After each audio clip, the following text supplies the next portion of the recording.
Kyle Freed. My background is I flew airplanes in the Air Force for over a decade. Grew up on the East Coast. I'm now on the West Coast practicing commercial real estate. I have a bit of an unusual story. I was working a biomedical device job in Manhattan in New York City. And I got a phone call, kind of like, Mission Impossible, James Bond style. Hey, Kyle, do you want to fly airplanes in the Air Force? There was an opportunity in upstate New York to fly airplanes, and I said, sure. That sounds like a great adventure. So for that chapter of my career, went through pilot training, flew different types of airplanes, ranging from 20 million to $350 million aircraft, all throughout the globe, east, west, north, and south. And that eventually brought me out to the West Coast to be part of a unit flying different types of airplanes. For me, it was an amazing opportunity. It was a great way to serve the country. I liked it. It's a great skill to have, but I think as you start looking further out into your career, you want to find something that you want to excel and thrive at, and you get to do it. You don't have to do it. So for me, that was work in progress to find something that I can do for the next 20 or 30 years and really enjoy it and deliver a lot of value with a high level of service. I flew with men and women who, not only loved to serve, but loved their job. Many of them are commercial airline pilots on the outside. And that was really a wake-up call for me to say, hey, I need to find my vehicle, my airplane, that I'm as happy, no matter what hours I work, practicing the skill set that you've acquired. So that was, a big motivation for me to go find something, which I did. For me personally, it was a work in progress. I identified I wanted to look for a different career outside the military. So the first thing I did is I said, okay, let's brush up on some skills. And I went and got an MBA at Pepperdine University out here. And the MBA curriculum can be very broad. I studied finance, and it was a corporate finance type degree. But after the MBA was finished, it was like, okay, I need a vehicle now to practice these skills. I worked for a couple startups at the time, and then quickly realized that wasn't my wheelhouse, and then stumbled into commercial real estate and said, hey, this is the perfect vehicle where you can practice some of these financial skill sets in a profession, and people like that. You can speak in terms of IRR, discount rates. It's very similar to what corporate finance does. So I said, okay, this is it. Yeah, and that's one of the most observations going through the CCIM coursework is that there were a lot of folks on second careers or transitioning. So it was transitioning careers. It was a more mature group, and folks that wanted to be there. And I think that's the thing about commercial real estate, is that the barrier to entry can be very low. So you have to want it. And everyone in the CCIM curriculum is there. They're paying money out of pocket.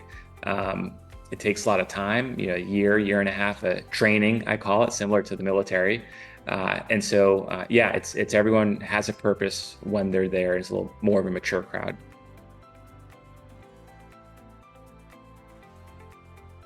The CCIM Institute. So as when you're starting from, you're going from zero to hero, I'm nowhere there yet, but when you start at the ground level and you start working your way up, the brokers who had, I don't want to call it higher caliber listings or projects, but folks that had some meat to what they were working on, a lot of them had the CCIM designation after their name. So that was like hey, what's this? And the more I learned about it, I was like, this is a perfect vector and vehicle. It's like the tip of the sword that you can go and brush up on skills that are specific to your industry. Like I said, the MBA was very broad. The CCIM curriculum was a very specific vector to acquire the skills to go out and practice your profession with users who either speak that language, can appreciate that language, or it's a differentiator for you to add value with your clients. Well, with the relationship with risk, yes, there was one I heard, this was a couple weeks ago, but that it was with risk can also come the most amount of growth. And I've been leaning into that. I mean, entrepreneurship is one of the fields that I believe is one of the best self-development careers you can ever have. It questions your confidence, character, work ethic, boundaries are one of the biggest ones. You're in a business that you could work for everyone and be available all times of the day to serve your clients. And so creating those boundaries and going on that risk journey has I think allowed me to be a better husband and father and better member of the community, being aware of all the risk that's out there and what you're going to do to either mitigate it or lean into it or just take the jump and go for it and have faith that it'll all work out. There's a little bit of a spiritual component there that you're not alone. There's a little bit of faith that's helping you through it. I had just completed CCIM, might have been 104 in Anaheim. And we were out at, I think it was Golden Roads Brewing Company that's out there. And someone that was in the class said, "Hey, you should apply for the veteran scholarship." I said, that sounds great. Let me look into it. So I looked into it. I think I had to wait for the period to open to apply. But it was an outstanding process and one that I would recommend to everyone, whether they're just getting started and looking at the program, or they've already started and want to apply for the scholarship. Well, there's a little bit of a financial component that's to it, like those barriers of entry. And I think, I did my exam in Vancouver. So when you look at the cost of airfare, hotel, lodging, travel, I mean, many members have to pay out of pocket for that.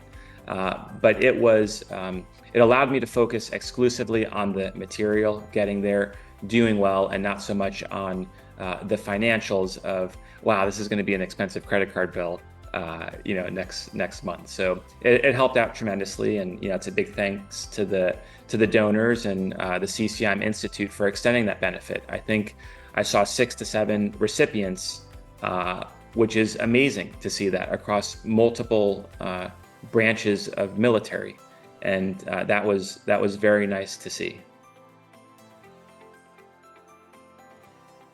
Well, I would say the first thing is you have to want it. You have to want to be there and want to pursue that profession. But the next thing I'll say is if you can get past that, you're already halfway there. You have the work ethic, you have the discipline. For me, flying airplanes, the first thing they would do is hand you a 2,000-page book with the instructions on how to fly this plane. And then you would go through courses, and then you would go through simulators, and then you would eventually do your live fly events. I mean, that's the training in the military, which in the CCIM, you get a book and the course material before you show up, 300 to 400 pages. You can read that material.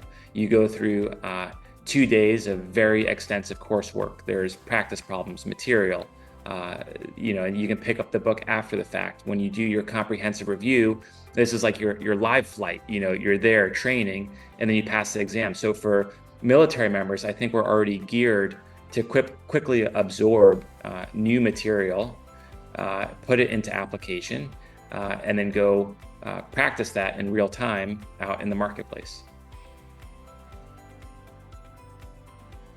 I think I've done over a dozen sale leaseback analysis for my clients or folks who I interact with business owners, and they're blown away. I mean, that's the business community, but the CCIM Institute, I would drive around. I think the last month I either had a 101 or 104. Lately, it's been the CCIM 103 book on the passenger seat of my car, and I'll open up a chapter and like, hey, I just had a conversation about cost recovery with a client, and you kind of bite your tongue and you go back and brush up on it, but if you believe in the course material, you can master it.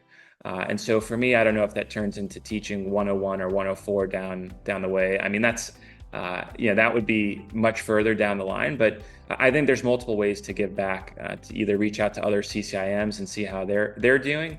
But the biggest thing, I think, is to keep the skill set alive, to give back to the community so you can practice all the fundamentals that you learned throughout each of the different courses. I think getting pinned in Vancouver, I think the last pinning was in Miami. There's one in spring that's in Philadelphia. That moment to go through a year and a half of curriculum with other individuals, they become friends. It's better than graduating any university, a 6-hour comprehensive exam to go through and to be in that crowd where you have folks that have already pinned, you're getting cheered on. I mean, that moment with others, and that graduation moment, I think is, the feeling is beyond yourself because it's such a big moment. So I think for me, that's the feeling of, whether it's pride or happiness, but that would be it for me. The research initiatives, are great as far as the material, the constant material, but giving back, I think every little bit matters. And like I said, there were 6 or 7 recipients. And that just, it makes you feel like you're not alone. There's a lot of military members that will either do a 4-year commitment, 6-year commitment. They may do a 10-year commitment. They may do 20 years and then want to switch career fields. And to retool a skill set later on in life can be very difficult, especially when it comes at a cost. And I'll let members, add up the whole tally amount to see what it costs to get the CCIM designation, but it's not cheap. It's a barrier to entry. It's a very high level skill set that's worth the cost. And I think for any amount of that can be absorbed through donors or scholarships is just amazing for the military community. And I can't understate that enough.